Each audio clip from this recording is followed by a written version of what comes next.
नमस्कार शेतकरी बंधूंनो, आपण आलो होतो आपल्या भुईमुगाच्या वावरामध्ये भुईमूग खुरपण्यासाठी. तर आमच्या वावरातली बोरची मोटर जळाली होती, म्हणून माझे वडील आणि थोरात काका हे देखील बोरची मोटर नीट करण्यासाठी आले. तर भुईमूग लावून आपल्याला 1 महिना झालेला आहे.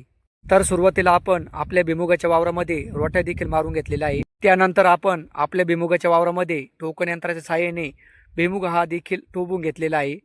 तर आम्ही हा भुईमूग हा पूर्णपणे 7-8 दिवसात खुरपून घेणार आहे, कारण आता उन्हाळा सुद्धा खूप कडक वाढलेला आहे. तर त्यासाठी आपल्याला पाण्याचं सुद्धा खूप नियोजन करावं लागणार आहे. तर नियोजन करण्यासाठी आम्ही पुढलं देखील नियोजन करून ठेवलेलं आहे. तर हे बघा, ही पूर्णपणे आपण ही टाकी बांधून घेतलेली आहे.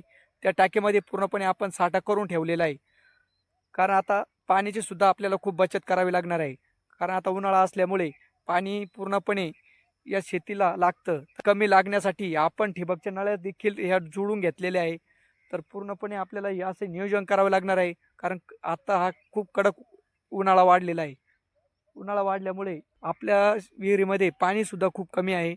तर आपल्याला पाणीसुद्धा हे खूप जपून वापरावं लागणार आहे, कारण कसं आहे, आपल्या प्रत्येक पिकाला पाण्याची खूप आवश्यकता असते. आपण आपला हा भुईमूग 2-4 दिवसात हा खुरपून घेणार आहे, कारण पुढलं अजून आपल्याला भरपूर नियोजन करायचं आहे. तर आम्ही हा भुईमूग हा पूर्णपणे 7-8 दिवसात खुरपून घेणार आहे, कारण आता उन्हाळा सुद्धा खूप कडक वाढलेला आहे. तर त्यासाठी आपल्याला पाण्याचं सुद्धा खूप नियोजन करावं लागणार आहे. तर नियोजन करण्यासाठी आम्ही पुढलं देखील नियोजन करून ठेवलेलं आहे. तर हे बघा, ही पूर्णपणे आपण ही टाकी बांधून घेतलेली आहे. त्या टाकीमध्ये पूर्णपणे आपण साठा करून ठेवलेला आहे, कारण आता पाण्याची सुद्धा आपल्याला खूप बचत करावी लागणार आहे. कारण आता उन्हाळा असल्यामुळे पाणी ते कमी लागण्यासाठी आपण ठिबकच्या नळ्या देखील ह्या जोडून घेतलेल्या आहे. तर पूर्णपणे आपल्याला हे असे नियोजन करावं लागणार आहे, कारण आता हा खूप कडक उन्हाळा वाढलेला आहे. उन्हाळा वाढल्यामुळे आता आपल्या शेतीमध्ये पाणी खूप कमी असल्यामुळे तर आपल्याला पाणीसुद्धा हे खूप जपून वापरावं लागणार आहे, कारण कसं आहे, आपल्या प्रत्येक पिकाला पाण्याची खूप आवश्यकता असते. तर त्यासाठी आपल्याला हे पूर्णपणे नियोजन करावं लागणार आहे. तर बघा, आपली त्या साईडला दिसती तिकडे ती विहीर आहे. ती समोर दिसती ती विहीर आहे. तिथं बघा, तो पोल दिसतो, तिथे विहीर आहे.